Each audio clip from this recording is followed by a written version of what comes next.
Jumpa lagi di channel YouTube Fokus Android. Video kali ini saya akan membahas cara untuk mengakses atau menggunakan ChatGPT melalui aplikasi WhatsApp. Jadi sama seperti kita melakukan chat kepada orang lain di WhatsApp, sekarang kita juga dapat mengakses atau chat dengan ChatGPT melalui aplikasi WhatsApp. Jadi melalui aplikasi WhatsApp itu kita dapat memberikan berbagai pertanyaan yang mungkin dapat membantu kita, dan juga kita dapat membuat gambar atau menggenerate gambar langsung dari aplikasi WhatsApp. Jadi caranya kita buka dulu aplikasi WhatsApp.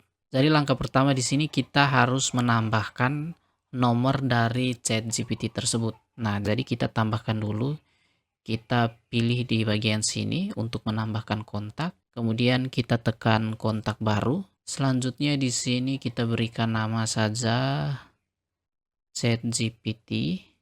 Kemudian di sini kita tambahkan nomornya. Di sini kita pindahkan dulu negaranya ke Amerika Serikat +1. Kemudian kita ketik nomornya. Jadi nomornya itu 80024284778. Oke, jadi ini merupakan nomornya. Kita simpan. Oke, setelah itu mari kita kembali dan kita akan cari nomornya. Nah, ini sudah muncul di sini, kita tekan.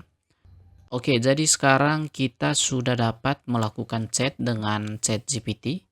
Di sini teman-teman bisa memberikan pertanyaan atau menggenerate gambar seperti pada aplikasi ChatGPT yang biasa. Jadi ini lebih simple karena apabila mungkin kita sedang butuh pada aplikasi WhatsApp, kita sedang chat dengan orang lain dan mungkin kita butuh untuk menanyakan sesuatu atau membuatkan sesuatu, kita bisa langsung dengan gampang melalui WhatsApp ini.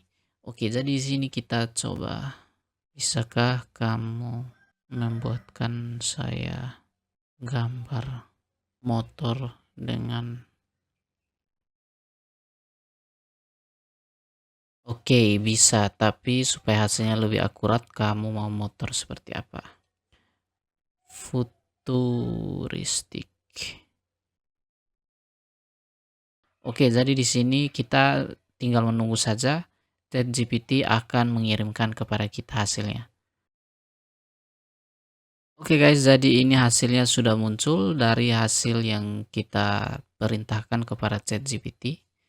Kira-kira seperti ini teman-teman. Jadi sekarang teman-teman sudah dapat menggunakan ChatGPT langsung melalui aplikasi WhatsApp. Jadi semoga video ini bermanfaat dan kita jumpa lagi di video saya yang berikutnya.